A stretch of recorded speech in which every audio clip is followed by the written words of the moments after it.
positive things out there that can keep us feeling that we can help others become more successful ourselves. And so what I've got here now that I'm going to read for the next few minutes of the show is some daily thoughts for the day that I've gotten from the Napoleon Hill Thoughts for the Day. By the way, you can subscribe to that by simply going to naphill.org. And when you get there, /naphill.org, NAPHILL.org/TFTD-sign-up/. So basically it's naphill.org/ and the letters of thought for the day, and then a dash, and then sign up. And you can get it. It's free. And what we're trying to do more than anything is, for me, get the message from the Word of God, from the book, the Bible, and live it every day.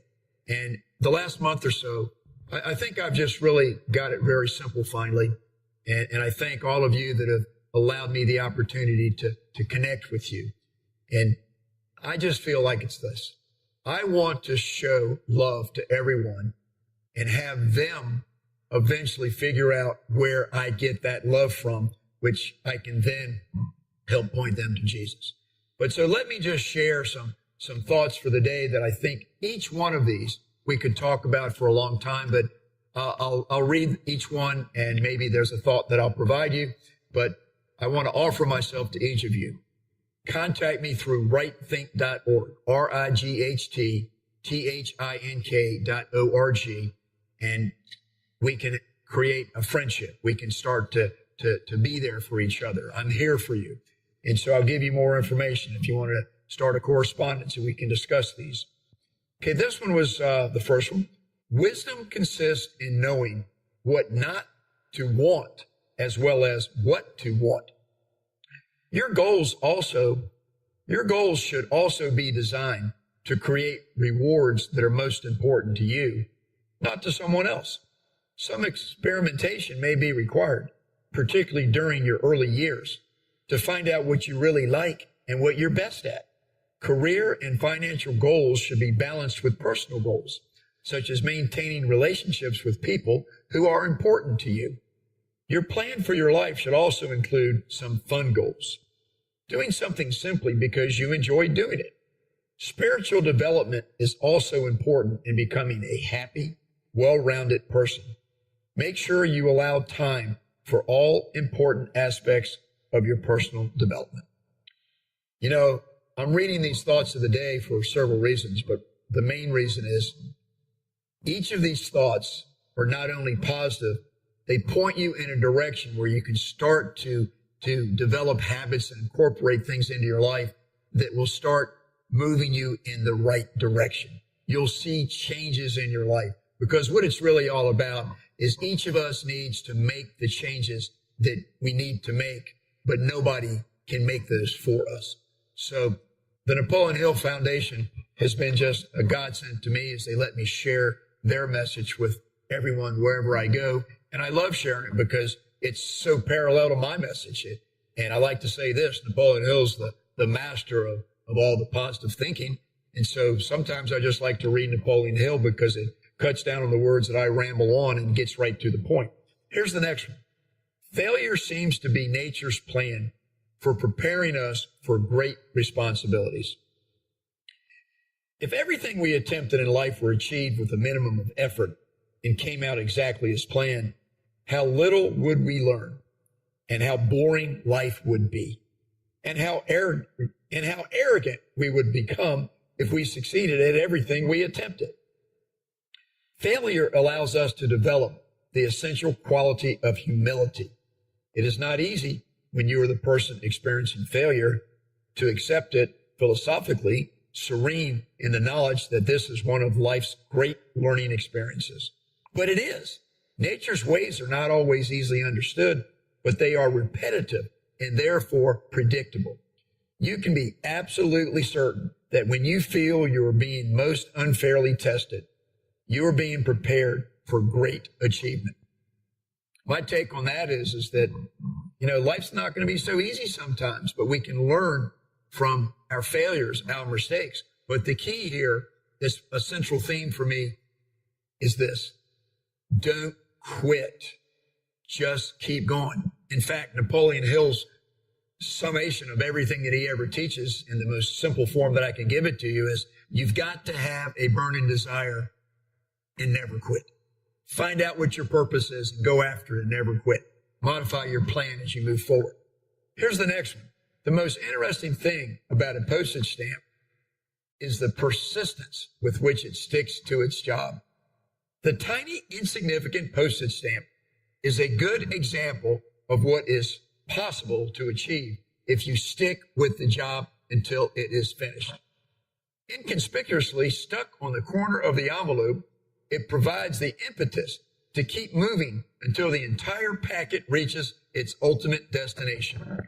The influence you may have upon your company, your church, your family, or any organization is incalculable if you have the persistence to pursue your goal until you achieve it. It is an absolute certainty that you will encounter obstacles in any worthwhile endeavor. When you do, remember the inconsequential little postage stamp and stick with the job until it is finished. Yeah, you can see why I like this stuff. It's just don't quit. Just accept things, make the most out of it, do the best you can, keep moving forward. Here's the next one. If you want a job done promptly and well, get a busy person to do it. The idle one knows too many substitutes and shortcuts. Many of us will never know our true capacity for achievement because we never challenge ourselves to perform at our very best every day. This truism becomes apparent when you are presented with an opportunity that really interests you. No matter how busy you may be, somehow you will find the time to pursue it. Conversely, duties that have little appeal for you are easily postponed and eventually forgotten. Busy people are not procrastinators. They know that life, as John David Wright once observed about business, quote, is like riding a bicycle. Either you keep moving or you fall down, end quote. The most effective people have a sense of urgency. They set deadlines and force themselves to establish priorities. Even if your activities don't usually require strict deadlines, set them for yourself. You will be amazed at how much you can accomplish in a short time if that's all the time you have. Yeah, you can see that Napoleon Hill has some pretty good advice that if we all start to follow, we probably will have a better life. All right, let's see what the next one looks like. The chances are that your job likes you precisely as much as you like it, but no more. You are the world's greatest expert on your job, and you can make it into what you choose. You may have a job description, but there are few jobs in the world that come with detailed instructions. A job description simply provides a foundation upon which you may build the perfect job for yourself. When you give generously to it, a job responds with a full measure of satisfaction, personal growth, financial rewards, and promise for the future. If you are in a job you absolutely hate and you have considered all the alternatives and decided that you will never like your job, find something else. But if you, like most people, dislike a few things about your work, but on balance believe you have a pretty good position, get busy making it the greatest job in the world. In your career, as in life, you get in direct proportion to what you give. I've got a teaching that I have been doing for years, and it's about becoming the world's greatest employee. And what I try to do is so many people, particularly people that are incarcerated, want to work for themselves, but they may not have such a good chance of succeeding until they do certain fundamentals like get your credit in place again and have some working capital, some money to carry you until your business gets going. And so what I usually do is I try to encourage people that want to have their own business to get a job working for someone else. The old term used to be learn on someone else's nickel, but get a job working for someone else where you become the world's greatest employee, but you do that by not thinking like an employee.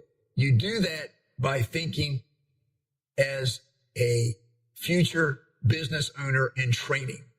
In other words, if you're going to be a waiter in a restaurant and you need money, and you go in there and you wait tables and you're getting as many tips as you can and you're doing such a good job, if you're going to someday want to have your own restaurant, instead of just going in there and making money and getting out of there, clocking out, go in there and observe things.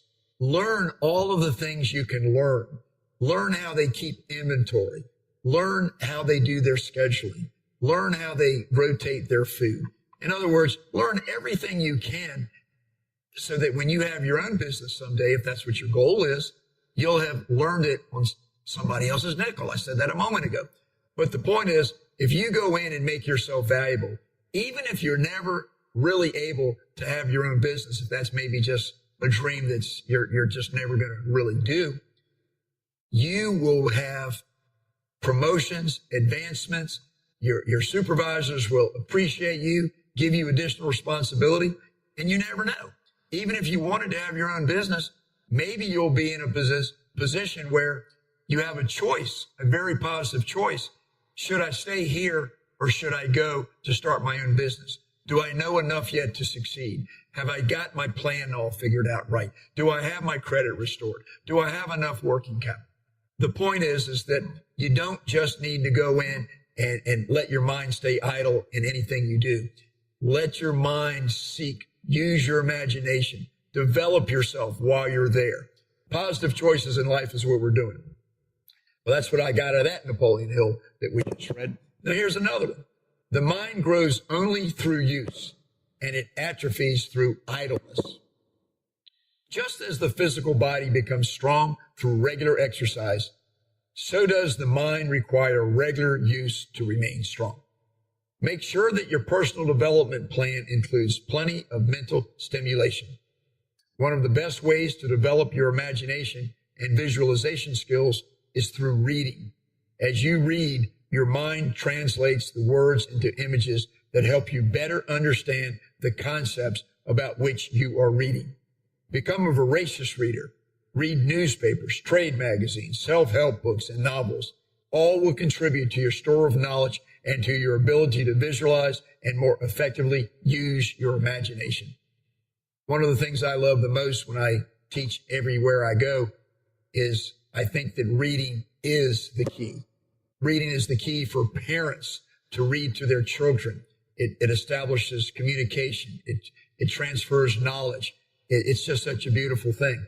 And so reading is the difference between most people that are successful and those that are not successful. I'd like to slip in my first one today of just my Steve personality is I've read comic books pretty much my whole life, and they've created a lot of imagination for me. They've helped my imagination grow, but they've got vocabulary, and it just gets me reading. It just makes me want to read. I don't read just comic books. I read the newspaper every single day, cover to cover. I read lots and lots of books, but I'm a big audio listener. I love listening to audiobooks. And one thing that I didn't want to leave out was when we were talking about today's show, Enjoy Noel, the movie, the Christmas Eve 1914 truce, I recently listened to an Audible book, and it was only $5, called Christmas Eve 1914 by Charles Olivier. This was one of the most wonderful productions. It was like a live show. It was like sound, characters, everything. It was like a movie, the soundtrack from a movie or something. And it told basically the same story. It took it from a different approach. And it was a magnificent thing to listen to. But I'm a huge audio fan. I listen to audiobooks all the time. It's not hard on your eyes if you close your eyes and can listen to an audiobook. Just don't close your eyes when you're listening to an audiobook when you're driving. So let me read the next one. If you haven't the willpower to keep your physical body in repair, you also lack the power of will to maintain a positive mental attitude in other important circumstances that control your life. A positive mental attitude is not developed in a single decision, to replace